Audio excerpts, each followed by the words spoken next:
দক্ষিণ কামৰূপৰ সোণতলীৰ টোপামাৰী ৰাঙাপানী অঞ্চলৰ ধুমুহাৰ তাণ্ডৱ। আজি পুৱা প্ৰচণ্ড ধুমুহা বৰষুণৰ ফলত ৰাঙাপানী ইছমাইল হুছেইন উচ্চ মাধ্যমিক বিদ্যালয়ৰ ক্ষতিসাধন। ধুমুহাৰ ফলত ইছমাইল হুছেইন উচ্চ মাধ্যমিক বিদ্যালয়খনৰ ৰান্ধনী ঘৰৰ ব্যাপক ক্ষতিসাধন হয়। বিদ্যালয়খনৰ পানীৰ টেংকিৰ ওপৰত টিনপাত বতাহে উৰুৱাই নিয়ে।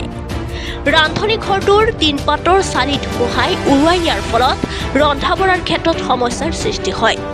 ধুমুহাৰ ফলত অঞ্চলটোৰ বিদ্যুৎ সেৱাও ব্যাহত হৈ পৰে। তদুপৰি ৰাঙাপানী বটলা আদি অঞ্চলত ধুমুহাৰ ফলত ঘৰ-দুৱাৰ গছ-গছনিৰ ক্ষতি সাধন হয়।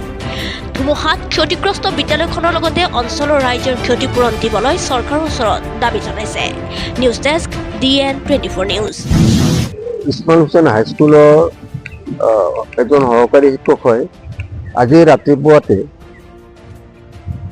যথেষ্ট ডাঙৰ এটা ধুমুহা হৈ গ'ল।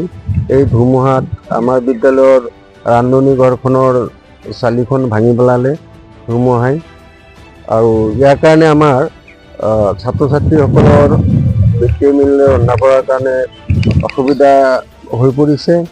লগতে আমাৰ পানীৰ টেংকি যিটো ফ্লেটত বহে, ফ্লেটখনৰ টিনপাতখিনি ভাঙি পেলাইছে, আৰু ইয়াৰ কাৰণে মই চৰকাৰক বা বিভাগীয় কৰ্তৃপক্ষলৈ মই বিশেষভাৱে অনুৰোধ জনাইছোঁ যাতে অতি সোনকালে এই ক্ষতিখিনি মেৰামতি কৰাৰ কাৰণে ব্যৱস্থা কৰি দিয়ে।